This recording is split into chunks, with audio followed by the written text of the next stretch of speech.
Bill Schwab, winemiles.com here. I'm hanging with Randy Lewis, the man, and we've worked our way through a few wines here. The Chardonnays, which are incredible. I don't know how to say this, the standard Cabernet, the entry-level Cabernet. I feel ashamed saying that. Well, I know it's tough to call them that because really it's from the same vineyards. It's really just a stylistic decision we're making, not a quality decision, because we don't have lesser grapes for the Napa and better grapes for the Reserve. Right. Different vineyards can go into each one depending on the harvest vintage. Yeah, but I just don't like the entry level. I just don't like that, or the first level, or anything like. How about the non-reserve we tasted? Now we're tasting the Reserve. Which, the first thing that jumped out to me on the non-reserve version was it pushed up so much fruit out of the nose. And I brought this to the nose, and it was almost a little muted on the nose because it's so concentrated and so intense. It's pushing up all those aromas at once, and you really can't define out what you're nosing here. And so I was a little bit shocked, and then I put it to the mouth, and it was phenomenal. Now, you said it was just a different in selection of barrels, or is it selection of the vineyard?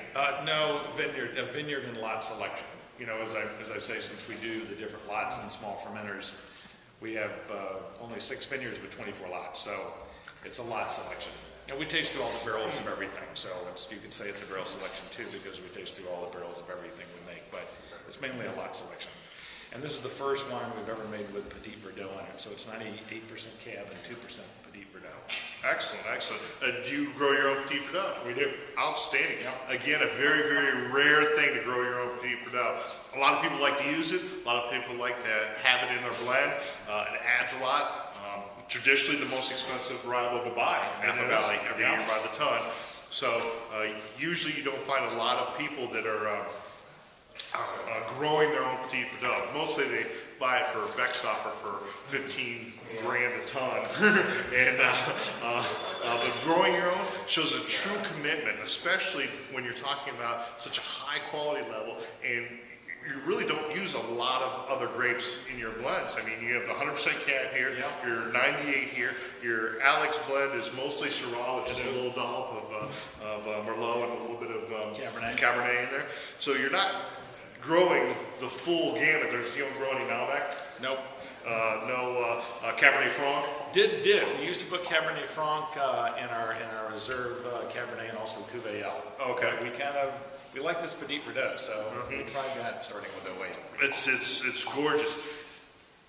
Getting back to the wine, it is huge and opulent and rich.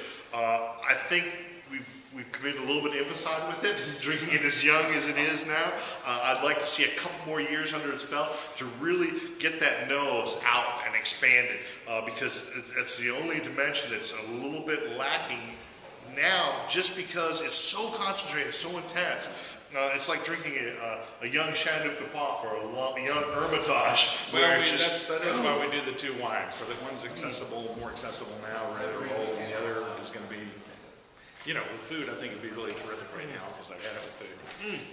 It's delicious. I don't want to say it's not delicious. It's incredible right now.